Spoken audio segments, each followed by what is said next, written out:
السلام علیکم۔ آج جو میں آپ کو کہانی سنانے جا رہی ہوں وہ ہے کسی کی زندگی پر بیتی ہوئی ایک سچی کہانی۔ اپنی آج کی اس کہانی کو شروع کرنے سے پہلے میں اپنے تمام ویورز سے ریکویسٹ کرتی ہوں کہ جنہوں نے ابھی تک ہمارے چینل کو سبسکرائب نہیں کیا وہ سب سے پہلے ہمارے چینل کو سبسکرائب کر لیں اور ساتھ موجود بیل آئیکن کو دبائیں تاکہ ہماری آنے والی ہر نئی ویڈیو کے اپڈیٹس آپ کو مل سکیں۔ میری خالہ کی 2 بیٹیاں نائلہ اور کشمالہ بالترتیب 15 اور 13 سال کی تھیں۔ جب خالو کی وفات ہو گئی اس وقت ان بچیوں کے دادا زندہ تھے جو خالہ کے گھر کے سرپرست تھے۔ وہ میرے دادا کے چچا زاد بھائی تھے، تبھی انہوں نے اپنا گھر بھی ہمارے گھر کے قریب بنوایا تھا۔ یوں امی اور خالہ شروع دن سے ایک دوسرے کے نزدیک قیام پذیر رہیں۔ بیوگی کے بعد امی اور ماموں نے خالہ کا بہت ساتھ دیا، ہر طرح ان کی مدد کرتی تھیں۔ نائلہ اور کشمالہ دونوں ہی خوبصورت تھیں۔ امی کے علاوہ ہم سب بہن بھائی بھی ان کا بہت خیال رکھتے کہ یتیم تھیں۔ بچپن سے ان کا ہمارے گھر آنا جانا تھا، تاہم جب بڑی ہو گئی تو ان کے دادا نے پابندی لگا دی کہ بلا وجہ کسی کے گھر جانا ٹھیک نہیں ہے، تبھی وہ بہت کم آتی تھی۔ یہاں تک کہ وہ قریبی رشتہ دار نوجوان لڑکوں کو بھی گھر میں بلا وجہ آنے نہیں دیتے تھے۔ کوئی آتا تو بیٹھک میں بٹھاتے، وہاں سے ہی بات کر کے چلتا کر دیتے۔ خالہ کے سسر ایک ریٹائرڈ ہیڈ ماسٹر تھے۔ انہیں پینشن ملتی تھی جو اپنے بہو کو دے دیا کرتے تھے تاکہ گھر کا خرچہ چلائیں۔ 5 مرلے کا مکان جس میں یہ لوگ رہتے تھے وہ بھی دادا کے نام تھا۔ ہم بہنوں کو، خاص طور پر مجھے اپنی دونوں خالہ زاد بہنوں سے دلی لگاؤ تھا۔ سوچا کرتی تھی کہ میرے دونوں بھائی اسد اور ارشد پڑھ لکھ لیں تو امی سے کہہ کر انہیں اپنی بھابھیاں بنا لوں گی۔ اس طرح انہیں بھی اپنوں کا پیار اور بیوہ خالہ کو مستقبل میں جینے کا سہارا مل جائے گا۔ میرے دونوں بھائی نہایت شریف اور اچھے خیالات کے حامل تھے۔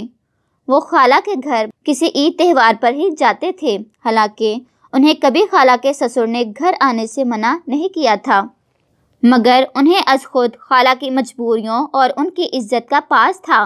جبکہ خالو کا ایک بھتیجا امجد جس کی عمر 22 برس تھی، وہ اپنے دادا سے ملنے کے بہانے اکثر ان کے گھر آتا رہتا تھا۔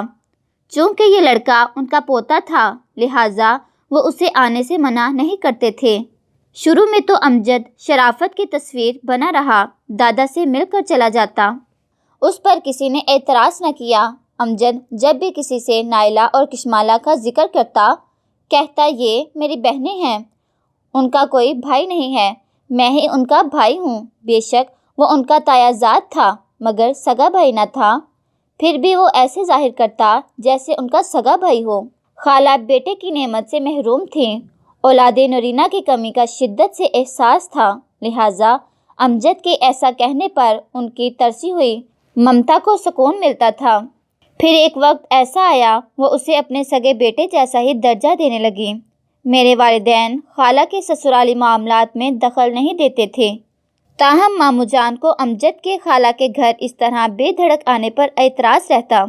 بار بار امی سے کہتے کہ شمسہ کو سمجھاؤ اپنے جیٹھ کے بیٹے کو گھر نہ آنے دیا کرے۔ وہ کہتی کیا کروں، اس کا دادا اسے منع نہیں کرتا، میں کیوں کر منع کر سکتی ہوں؟ ویسے یہ لڑکا نیک چلن ہے اور باپ کے جائیداد میں حصے دار بھی ہے، کیا خبر دادا اپنے کسی پوتی کا مستقبل اس کے ساتھ وابستہ کرنے کا سوچ رہے ہوں۔ بہن کا یہ جواب سن کر امی کو خاموش ہو جانا پڑا، جبکہ کشمالہ نے 8ویں کے بعد اسکول کو خیر بات کہہ دیا اور گھر بیٹھ گئی تھی۔ نائلہ کا رنگ سانولا مگر پرکشش تھا اور نقوش تیکھے تھے، جبکہ چھوٹی کی رنگت سفید گلابی اور بال گھنگریالے تھے۔